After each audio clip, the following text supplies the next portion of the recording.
Namaste. Merry Christmas. Happy New Year.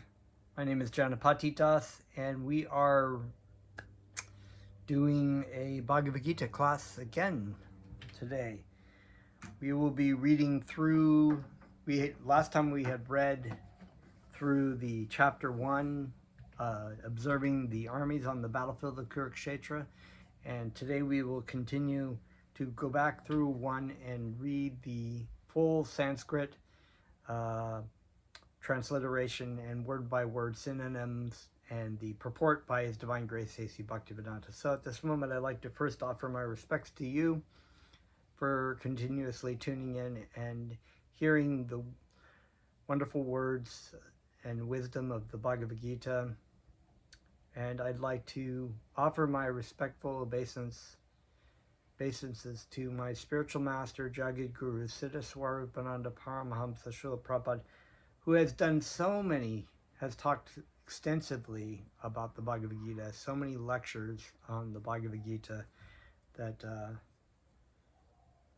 without his mercy, I would not understand or be able to purport or talk about the Bhagavad Gita. So I offer my respects to him. I offer my respectful obeisances to my spiritual grandfather, A.C. Bhaktivedanta Swami Prabhupada, and am very grateful. We are very grateful to have this translation, this accurate translation, the Bhagavad Gita as it is, and his purports. So, as instructed by our spiritual masters in the disciplic lineage, we will perform some kirtan, in chanting of Krishna's names, which is the prime benediction and the means by which we can understand the wisdom of the Bhagavad Gita.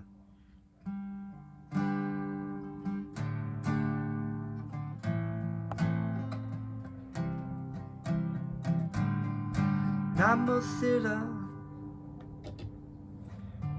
Sarupananda Paramahamsa Namine Gorakaruna Swarupaya Radha Krishna Prastayate Namo Siddha Swarupananda Paramahamsa Namine Gorakaruna Swarupaya Radha Krishna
Haribol. Om Namo Bhagavate Vasudevaya. I was born in the darkness of ignorance, and my spiritual master opened my eyes with the doors of knowledge. I offer my respectful obeisances unto him.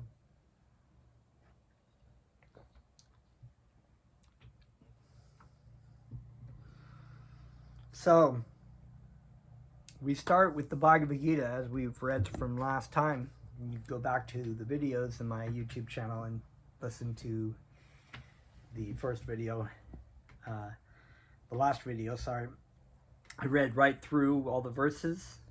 This is entitled Observing the Armies on the Battlefield of Kurukshetra. And we talked about what sets this battle a little bit.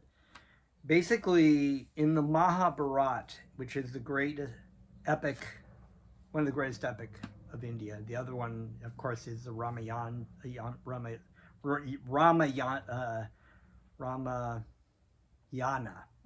So old age, it starts to fade away. Ramayana is about Lord Ramachandra, right, which is also in the Srimad Bhagavatam. This particular part of the Battle of Kurukshetra is towards the end of the Mahabharata. We're at a battle, and so many things that happened before. The story, of course, is based around the Pandava brothers. Although Krishna makes an appearance many times in the Mahabharata, it is not specifically, it is specifically about Krishna. Everything is about Krishna, but it's more focused on the different dynasties, the Kuru dynasty, the Krishna and the lineage of Arjuna and his brothers, the Pandava brothers, which are headed by Yudhishthira. Of course, Arjuna, Bhima, the voracious eater, then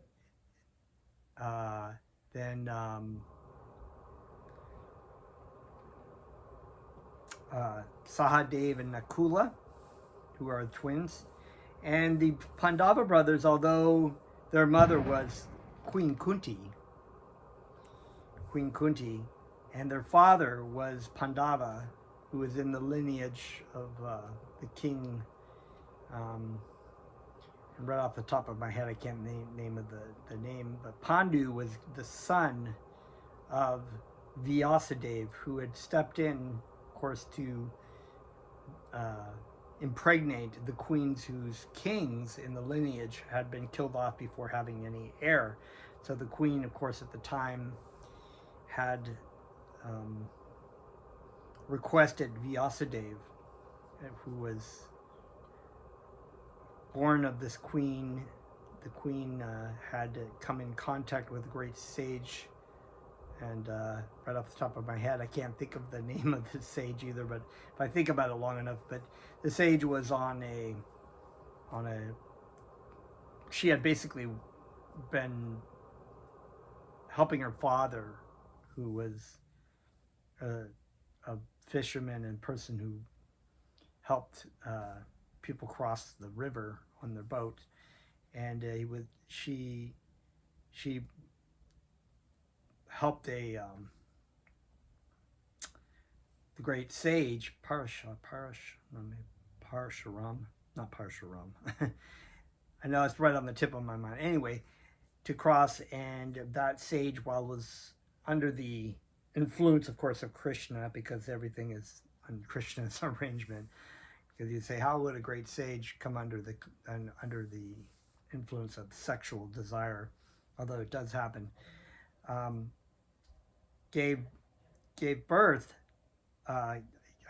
She gave birth to Vyasadeva because the father was this great sage, and so Vyasadeva, of course, was a great saint also.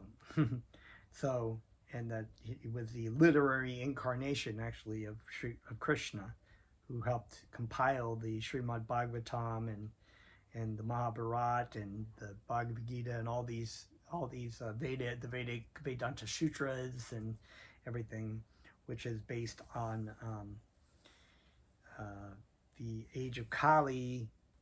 Vyasadeva did this because people's the ability to remember things is so limited and short that used to be once upon a time that people would remember all the Vedas by memory. The teacher would teach them, and because they were so advanced, they would actually remember these things very quickly. But so Vyasadeva was requested by his mother to come in and to have sexual relations with the queens, to impregnate them with an heir, since he was technically part of this lineage. And of course, he said, "Well, I'll need about 6 months to kind of clean up and fast." And he was already fasting, but just basically to make himself look presentable. And the queen was like, "We don't have time for that. You need to do it now." So he's like, "Well, I'll have to go as I am." And he'd been like meditating in the forest or the Himalayas for so long. He was filthy, unbathed. He locked matted hair, just really, really dirty and grimy. And so the three queens, the first one shut her eyes when she saw Vyasadeva and this was going on. So Dhritarashtra, who is in the beginning of the story, is being told by Sanjaya, his minister, who has a mystic vision to see everything that's going on in the battlefield, what is going on. He's explaining it. And so Dhritarashtra was not really qualified, because he was blind, to be the leader of the kingdom, although he was the eldest. So that went to his brother. He had two brothers, the Pandu. Pandu was the second and a pious king, but his mother, who was also a queen, turned white from fear at looking at Vyasadeva, and just was like, and because of that, Pandu was very whitish skinned, because in India, generally, people are more brown or darker.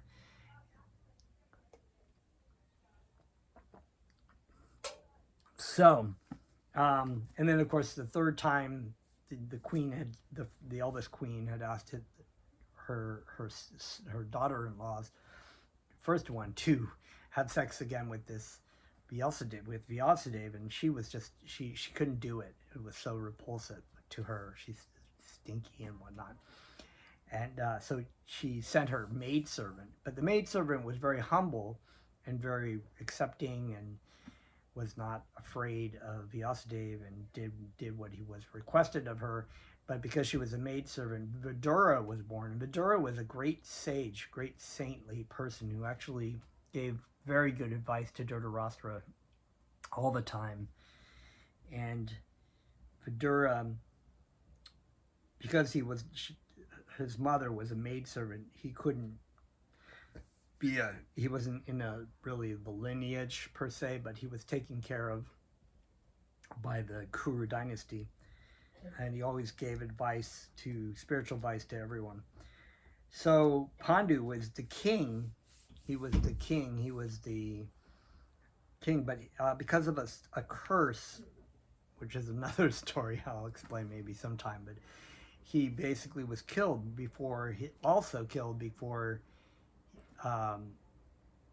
untimely, so that he couldn't really rule, and he couldn't really rule the kingdom at the time. But at the time, he wanted his children.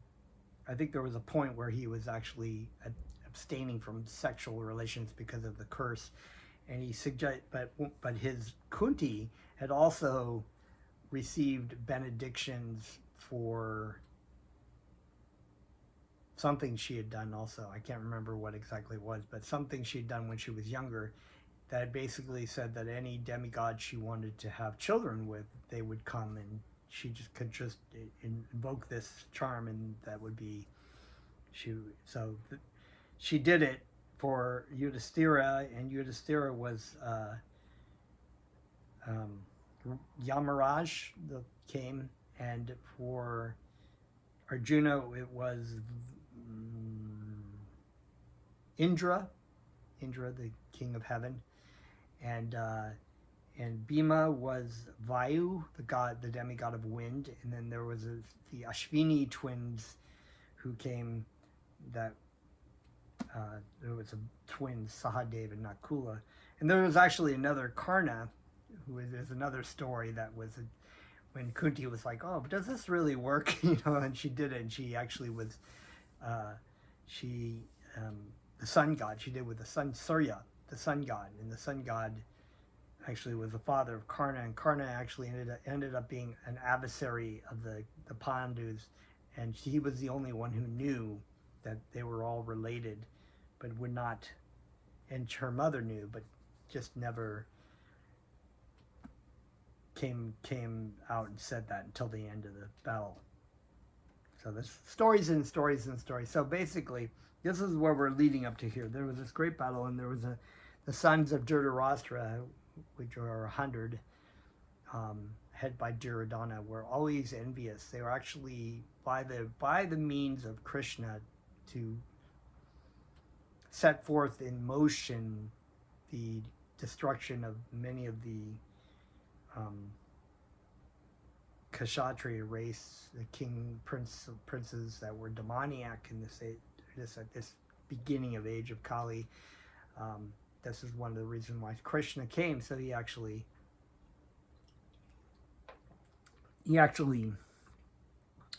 it was Krishna's arrangement basically. But this battle had come about through men and had tried to been avoided by years of diplomacy, and it just came to a point. And of course, Arjuna is now at the beginning of the battle with Krishna, and we will see. We've read what happens. He becomes overwhelmed with grief at seeing all. He's put into illusion, basically, also by Krishna. Everything is Krishna's arrangement. Krishna has great reasons always for doing things. He has his reasons, and because he's the supreme personality of God, it is always for the best for everyone, even though sometimes things seem. Excuse me. Things seem to be. I was like, sorry. I hope I didn't get cut off there. Someone trying to call me. Things seemingly bad happen, but usually always in the end game, it's for the best. So we are reading from text 1. Dhritarashtra uvacha dharma kshetra kura kshetra samaveta yuyuch savaha mama kaha sat pandavaschaiva kim akuravata sanjaya. Dhritarashtra, King Dhritarashtra, uvacha, said, Dharma Kshetra, in the place of pilgrimage, Kuru Kshetra, in the place called Kurukshetra, Sama Vetaha, assembled, Yut Savaha, desiring to fight, Mama Kaha, my party, sons, Pandava, sons of Pandu, Cha, and Eva, certainly, Kim, what, Akulavata, did they do, Sanjaya, O Sanjaya. Translation.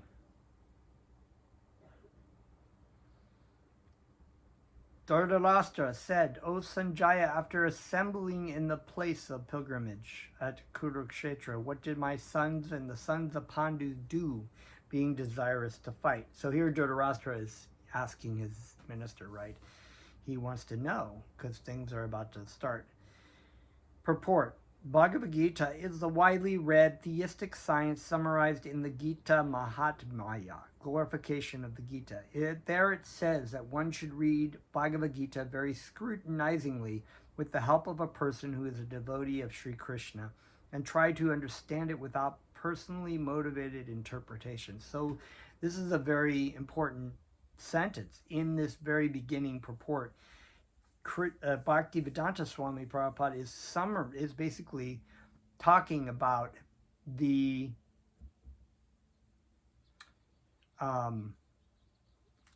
excuse me again.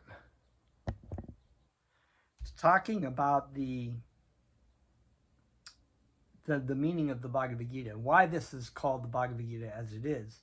Bhaktivedanta Swami Prabhupada knew, and I've read in the beginning, in the introduction, about how he was asked for a translation of the Bhagavad Gita, and at the time that he had not really seen one in English that was qualified. And if you go to the bookstore or the library, many times you'll find the Bhagavad Gita by different translators, and but they do not actually touch upon the Bhagavad Gita. They don't touch upon the essence, and this has to do with the fact that the people that are translating them, they themselves many times do not have any spiritual master. So therefore they are translating it for their own personal gain, with their own personal interpretation of things. And in other words, they're acting as Krishna in the translation of the Bhagavad Gita. And why Bhaktivedanta Swami Prabhupada called this the Bhagavad Gita as it is because Bhaktivedanta Swami Prabhupada is a pure devotee within a lineage. He has his spiritual master, Bhakti Siddhanta Saraswati, who he surrendered his life, who he took the Bhagavad Gita, he learned about the Bhagavad Gita, he learned about the science of Bhakti Yoga, and he studied the Bhagavad Gita very scrutinizing with the help of a person who is a devotee of Sri Krishna, Bhakti Siddhanta. And my spiritual master, Jagadguru Siddhaswarapananda Paramahamsa, also the same thing, studied the Bhagavad Gita and is an authority because he has surrendered his life and enacted the instructions of his spiritual master in the Bhagavad Gita, in the wisdom of the Bhagavad Gita, to instruct people on.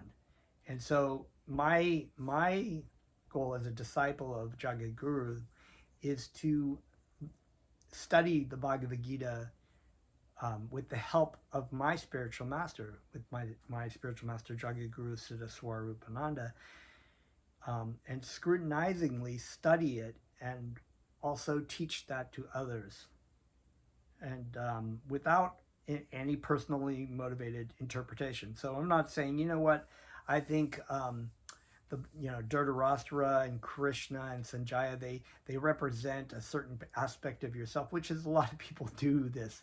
They either make Krishna a very historical, important person, or they make Krishna as the manifestation, the material manifestation of the impersonal Brahman.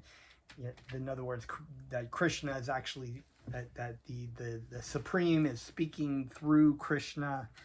Or you have people who are like, this is a representation of things in our body or in our psyche or psychology. I've seen it all, basically. And these things are all way off the mark, because, and this is why this is Bhagavad Gita, because it explains in Bhagavad Gita without any personally motivated interpretation what the Bhagavad Gita is about. We see it over and over again, exactly. When Krishna says, just try to learn the truth, or says in the end of the Bhagavad Gita, just abandon all varieties of religion, of your own thought, of whatever, and just surrender to me. I will give you all protection. So Krishna himself gives protection of the devotee in a relationship of love. And the surrendering part, like Arjuna, and I say that because when I say that Arjuna and Krishna were real people, they were real people, but I also will say that this does reflect, the science reflects on all spirit souls with their relationship with Krishna. So to Arjuna, we also have a surrendering process. We also have a relationship as a spirit soul with Krishna and with everyone else. So this also, when we read this, we can definitely personally take a personal understanding of our own spiritual journey.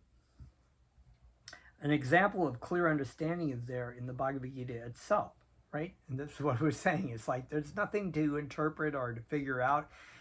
But at the same time, if you're reading this, you may want, naturally by the conditioned living entity, it's a tendency to speculate about things.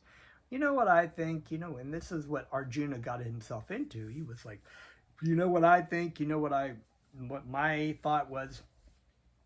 And but the teachings of the Bhagavad Gita, as it said, they are in the Bhagavad Gita themselves, but we need the pure devotee of Krishna to guide us in understanding, guide us in a clear vision of what the Bhagavad Gita is about.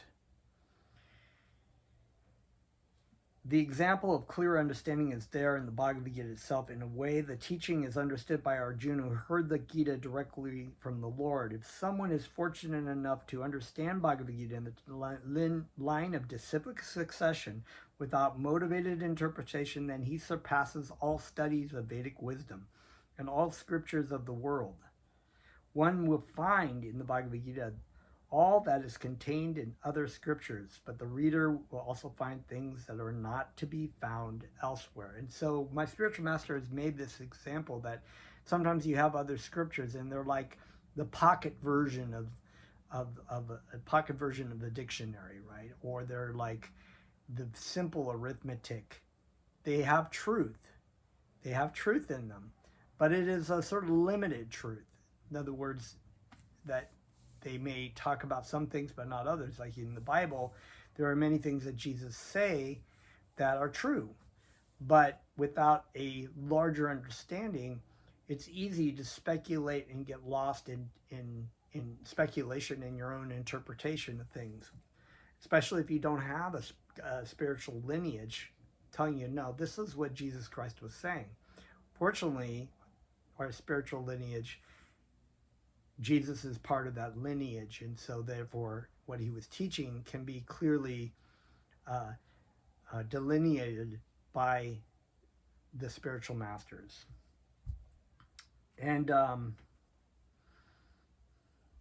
so, yeah, it's like, you might find 1 + 1 is 2, but if you approach the Bhagavad Gita or the Srimad Bhagavatam, this is a calculus kind of understanding. There's much more information about spiritual life. You'll find that those basic truths in the other scriptures are found in the Vedic scriptures, but even to a more extensive and more detailed version. Whereas the opposite is not true. You do not find things that are in the Bhagavad Gita or in the Srimad Bhagavatam in the Bible, and so therefore people, when you tell them these things, they don't really understand it. One will find in the Bhagavad Gita all that is contained in other scriptures, but the reader will also find things which are not to be found elsewhere. That is a specific standard of the Gita. It is a perfect theistic science. Theistic science, right? So it is a science. It is science, it is truth. It can be laid out, it's perfectly laid out and explained, because it is directly spoken by the Supreme Personality of Godhead, Lord Sri Krishna, the ultimate scientist. It comes from Krishna, and the funny contradiction of things is that in empirical science is not absolute truth. There's a lot of things that are speculative and things that are not true, that turn out to be not true.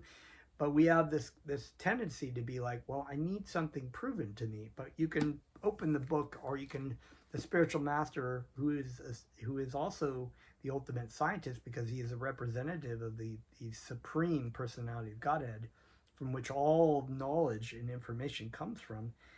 You open it up and you say, here it is right here, and here's what the spiritual master says. People are like, well, I don't see that. Why don't you prove it to me? It's like, so they try to use this broken system of empirical science, which is not perfect, to try to understand the absolute truth, when all you need is the absolute truth to understand the absolute truth. The topics discussed by Dhritarashtra and Sanjaya, as described in the Mahabharata, form the basic principle for this great philosophy. It is understood that this philosophy evolved on the battlefield of Kurukshetra, which is a sacred place of pilgrimage from the immemorial time of the Vedic age. It was spoken by the Lord when he was present personally on this planet for the guidance of mankind. The word Dharma Kshetra, a place where religious rituals are performed, is significant because on the battlefield of Kurukshetra, the Supreme Personality of Godhead was present on the side of Arjuna. Dhritarashtra, the father of the Kurus, was highly doubtful about the possibility of his son's ultimate victory. So Dhritarashtra, he he knew, and it was kind of like that anxiety in the back of his mind, knowing that he was not doing the right thing. You know, Krishna in his heart's always telling him that you're not doing things, and he's getting confirmed by his brother Vidura and other people who were just like, you know, you're just allowing your son to do this. And but you know, he was so attached to his son, and that is Maya. That was Maya Devi. Even though he knew the right thing to do, what he didn't do it because he was so attached to family. And in the end, after this battle, the Pandavas take over the throne. Yudhishthira is such a great saintly king that he didn't personally take any animosity towards his uncle. Yeah, he actually he didn't take any animosity towards his uncle, so he actually allowed his uncle to stay in the kingdom and act sort of as the honorary king or whatever, even though he did him and his even though he'd been responsible for like so many kinds of times that he tried to kill the Pandavas. But and Vidura came back, had gone off and you know, was in the forest for a while, and then came back and he saw his uncle still at a very, very old age, or his brother at a very old age, still acting with a crown on his head and dressed up nice. He's like, what are you doing with your life? You're about to leave your body, and you're just here out of the kindness of your nephews who don't have any reason whatsoever. And he said, you should be off meditating on Krishna and preparing yourself to be leaving your body, which is a lesson also in the Bhagavad Gita, the lesson of Bhakti Yoga, that our life is temporary. Our life here, the things that we achieve, and if we trying to hold on to, it's in vain. It's really in vain to try to hold on to something that's just slipping away, when really we should spend our life in preparation for the time that we have to leave. We have to, and try to go back to Krishna. And this is what Vidura was telling him, and Dhritarashtra finally got it. And so he took off everything except a loincloth, and he left without telling anyone. And he went off with Vidura, and they went off to meditate. And his wife Gandhara,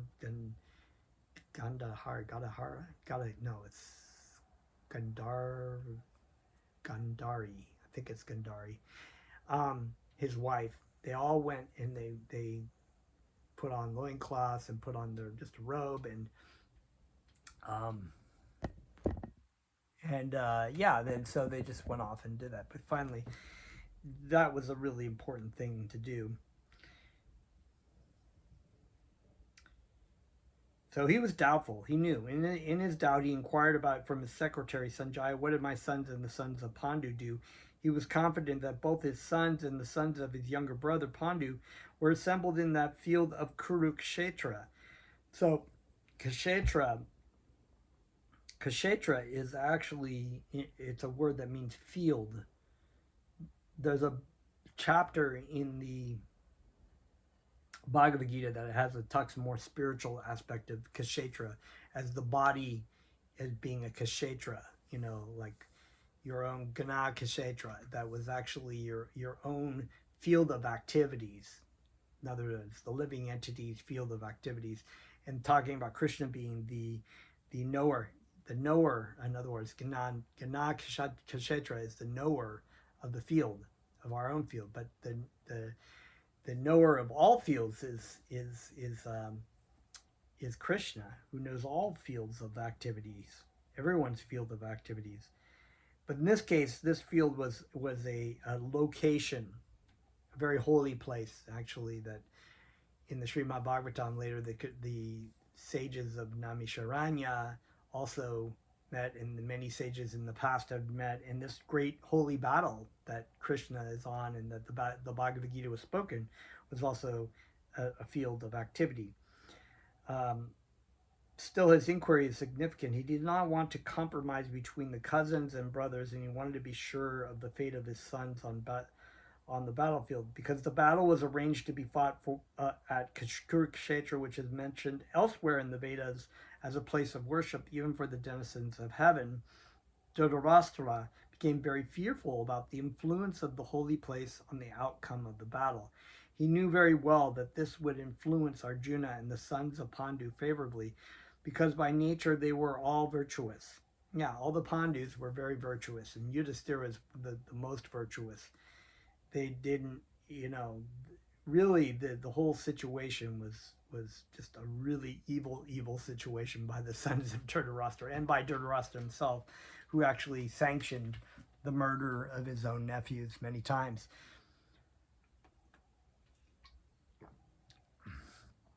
Sanjaya was a student of Vyasa, and therefore, by the mercy of Vyasa, Sanjaya was able to envision the battlefield of Kurukshetra even while he was in the room of Dhritarashtra. And so, Dhritarashtra asked him about the situation on the battlefield. So, this was actually because it was Vyasa Dev, and because he was, by the mercy of the good service that Sanjaya had actually rendered to his spiritual master, he was able to impart this actually beneficial activity of telling Dhritarashtra what also the Bhagavad Gita as spoken by Krishna. So it was all very beneficial for everyone, even the people that heard it on the battlefield. So that everyone who was there was benefited. Both the Pandavas and the sons of Dhritarashtra belonged to the same family, but Dhritarashtra's mind is disclosed herein. He deliberately claimed only his sons as Kurus, and he separated the sons of Pandu from the family heritage. One can thus understand the specific position of Dhritarashtra in his relationship with his nephew as a son of Pandu. So, yeah, I mean, there might have been a lot of enviousness because he was born blind. He was not allowed to be king until he was actually allowed to be king. But he was technically installed as king because when Pandu left his body, the sons of Pandu were too young, and so they were trained with Dhritarashtra sort of as, I think originally Bhishma took a charge. But Dhritarashtra was later installed, and then his son, of course, in the story of the Battle of Mahabharat, which many things happen where there's many aspects of the story I don't want to get into too much here, but I would recommend reading that so you can see the backstory of all this. As in the paddy field, the unnecessary plants are taken out, so it is expected from the very beginning of these topics that in the religious field of Kurukshetra, where the father of religion, Sri Krishna, was present, the unwanted plants like Dhritarashtra's son, Duryodhana, and others would be wiped out, and the thoroughly religious persons headed by a Yudhisthira would be established by the Lord. This is the significance of the words Dharmakashetra, Kurukshetra, apart from their historical and Vedic importance. So very significant. I actually forgotten about that. The significance of this holy field it's all about Krishna, and Krishna is actually driving the chariot of his devotee Krishna, of Arjuna, and by the choice that Arjuna had made to take Krishna over his own army, because that was another situation that had happened, he came to both Duryodhana and Arjuna, and he told Arjuna first, he said, would you rather have me or my army? You can only pick one. And Arjuna was smart. He knew that without, and he said, and Sanjaya says later on at the end of the Bhagavad Gita, with Krishna, there's always victory. That's why we say Jaya Shri Krishna, Jaya Arjuna, because there's victory. And we know that this is what it's all about, really. It's about Krishna. So Duryodhana was not really so intelligent, did not completely have faith and understand who Krishna really was, actually. So even though he had many opportunities to come to understand Krishna, he was envious. And by his enviousness and by his anger to Krishna and others, he did not see Krishna for who he really was. So he thought, oh, Krishna's army is amazing. I'll just take his army and then I'll definitely win. But Arjuna was smart. So Arjuna, of course, is being driven by Krishna. And who else would, when you in life, you want to have the Supreme Personality of Godhead driving your chariot. That's what it's about. So Dhritarashtra had a little bit of intelligence, so he knew that he was uncomfortable by the fact that we are on a holy field that's really about Krishna, and Krishna is in this, and with Krishna there will certainly be victory. And the Pandava brothers are fighting a righteous. They're righteous and they're holy, and they're completely surrendered to Krishna.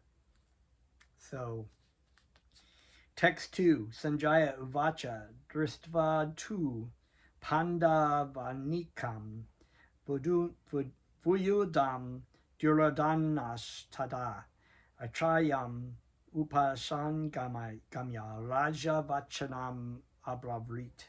Sanjaya, Uvacha said. Vacha is a very interesting Sanskrit word because it's the derivative of the word voice.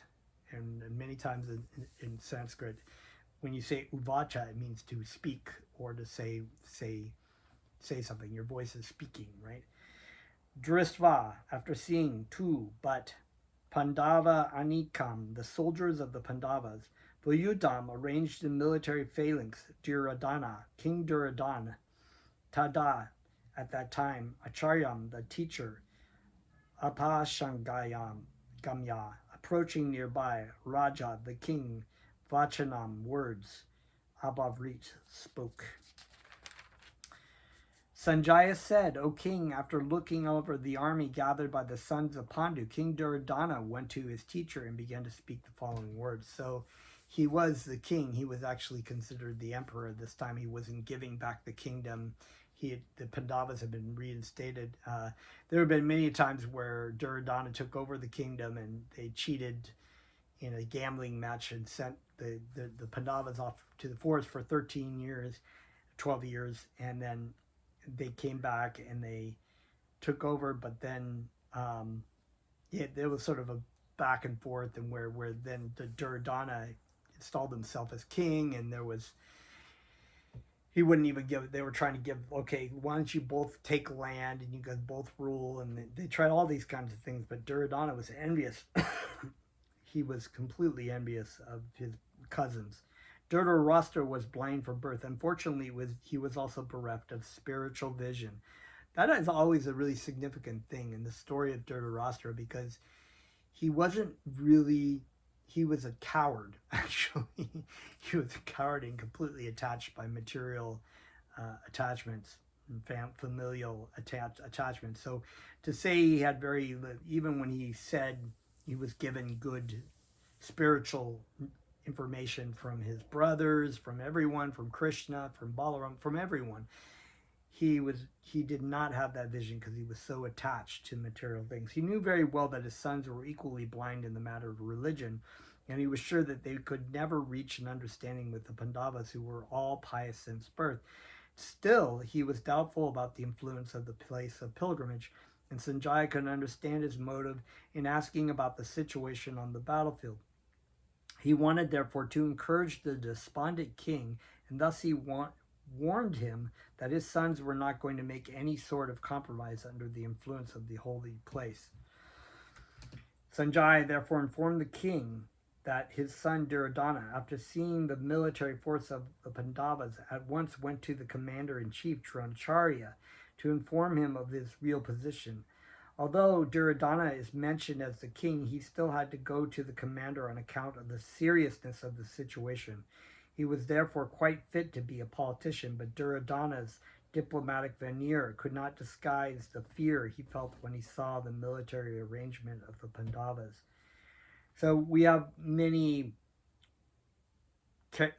figures in this.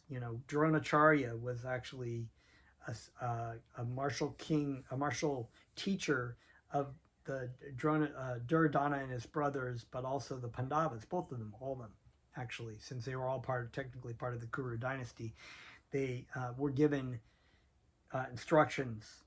And people like Dronacharya, Bhishma, Kripacharya, they're these people that instructed the children when they were younger. Bhishma, they were all aware of the piousness of the Pandavas and the impiousness of Duryodhana, but by the situation of economic necessity and their association with the Kuru dynasty, they had to take the side of Duryodhana, even though they knew that it was an uphill battle that they would probably never win, because they understood, and Bhishma Dev knew, he was a pure devotee. He knew with Krishna fighting, that it was over.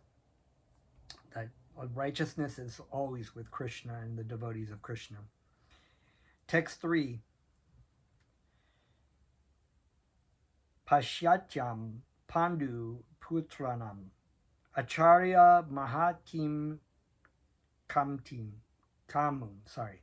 Chamum, actually, I think that is. Vidudyam Drupada Putrena Tava Shishyena Dimata. So I do my best with Sanskrit. I'm not a Sanskrit scholar, but I do feel like it's important to read these. Pasya, behold, etam, this, Pandu Putranam, the sons of Pandu, Acharya, O teacher. Acharya is also a teacher, that a word in Sanskrit that means one who leads by example.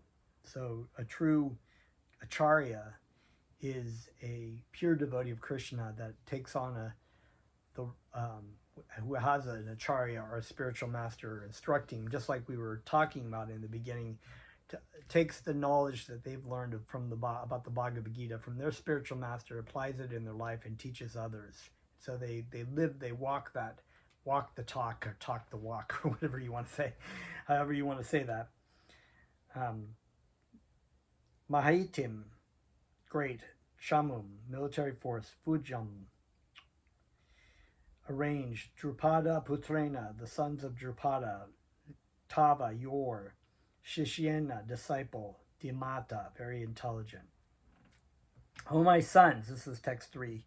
O my teacher, behold the great army of the sons of Pandu, so expertly arranged by your intelligent disciple, the son of Drupada. So here Duryodhana is talking to his martial teacher, and he's talking, his army, both armies actually have roles, like you have a general and you have people who are in charge of strategically placing what they would call phalanxes.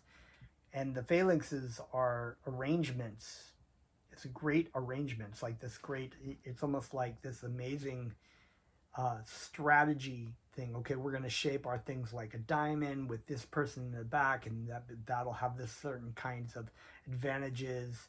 And the other army is trying to kind of think of what the other army is going to do and how they might want to attack. And everything is to play, the landscape, even though everything is contained on this battlefield, and there are rules and etiquettes for fighting the battle, because like I said before, they don't start the battle until everyone blows their horns in the beginning of the morning, and that's when you start fighting. And then there are certain rules and etiquettes about taking people from the battlefield if they're wounded, and they all have chariot drivers if they have a chariot. There's a whole science, and that's why there was a scientific science of military science, right? That the teachers were handed down disciplinarily. Also, Dronacharya had a spiritual teacher who taught him this military science and so on. He's also handing this down to his own disciples, which were the children of the Dhritarashtra and Pandu. Duryodhana, a great diplomat. So Duryodhana was the great politician. He was a great politician. He was very good at leading, but he was not particularly spiritually smart. Duryodhana the great diplomat, wanted to point out the defects of Dronacharya, the great Brahmana commander-in-chief. Dronacharya had some political quarrel with King Drupada, the father of Draupadi, that was the wife of the Pandus, which is a whole other story, how one woman got married to all five Pandu brothers, and the father and Dronacharya and King Drupada were like brothers. And there was a situation with I think Drupada promised when he took over the kingdom that he was going to give some of his kingdom and money to Dronacharya, but when he became a king, he just stopped talking to Dronacharya, and Dronacharya was like, hey, why don't you keep your promise? And he was just like, he shut him out or did something that humiliated him. So there was this animosity between the two, and I think Dronacharya also did something that, here it says in here. The father of Draupadi, okay, so one way he got back at him, because he knew that if he married his wife to one of the Pandavas, that the Pandavas were in animosity towards that there would eventually, because of the political lineage and lineups, that he would eventually kill Dronacharya. So that was also another strategy. As a result of this quarrel, King Drupada performed a great sacrifice by which he received the benediction of having a son who would be able to kill Dronacharya. Dronacharya knew this perfectly well, and yet as a liberal Brahmana, he did not hesitate to impart all his military secrets when the son of Drupada, Drishtadyumna, was entrusted to him for military education. Yeah, there's all these really interesting stories in the Mahabharata. This is reminding me of another one, yeah. So Dronacharya knew.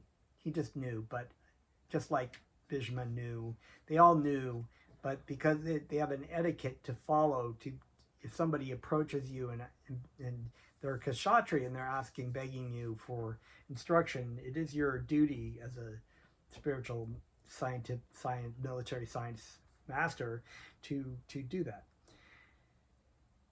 Now on the battlefield of Kurukshetra, Drishtadyumna took the side of the Pandavas, and it was he who arranged for their military phalanx. Right, there we go. After having learned the art from Dronacharya, Duryodhana pointed out this mistake of Dronacharya so that he might be alert and uncompromising in the fighting. So he's like, you just gave him all your secrets, and he's fighting against us. What, you knew that was going to happen. Are you an idiot or something? Because Duryodhana's kind of, straight like that, kind of like doesn't care if he makes offenses. By this, he wanted to point out also that he should not be similarly lenient in the battle against the Pandavas, who were also Dronacharya's affectionate students. Arjuna, especially, was most affectionate and brilliant student. Duryodhana also warned that such leniency in the fight would lead to defeat. So he's a little bit concerned that he's like, well, you have a soft spot for all these people because they're nice guys, and I'm not so nice. He's of course a little bit nervous about these kind of things. All right, one more text, and we'll call it. Text 4: Atra Shura Maheshvasha Bhima Arjuna Sama Yudi Yuyudano Virachas Cha Drupadas Cha Maharata. Atra, here, Shura's heroes. Maheshvasha, mighty bowmen. Bhima and Arjuna. Sama, equal. Yudi, in the fight. Yuyudana. Virat. Cha, also. Drupada. Cha, also. Maharata, great fighter. So Maharata is also a great fighter. Maharata, Mahabahu. Those are means of great fighters. They're super arch warriors. So here's the translation. Here in this army there are many heroic bowmen equal in fighting to Bhima and Arjuna. There are also great fighters like Yuyudhana, Virat, and Drupada. Purport: even though Drishtadyumna was not a very important obstacle in the face of Dronacharya's very great power in the military act, there were many others who were the cause of fear. They are mentioned by Duryodhana as great stumbling blocks on the path of victory, because each and every one of them was as formidable as Bhima and Arjuna. He knew the strength of Bhima and Arjuna, and thus he compared the others with them. So this is a pretty monumental battle between incredible warriors on both sides. So in the history of the world. Text 5.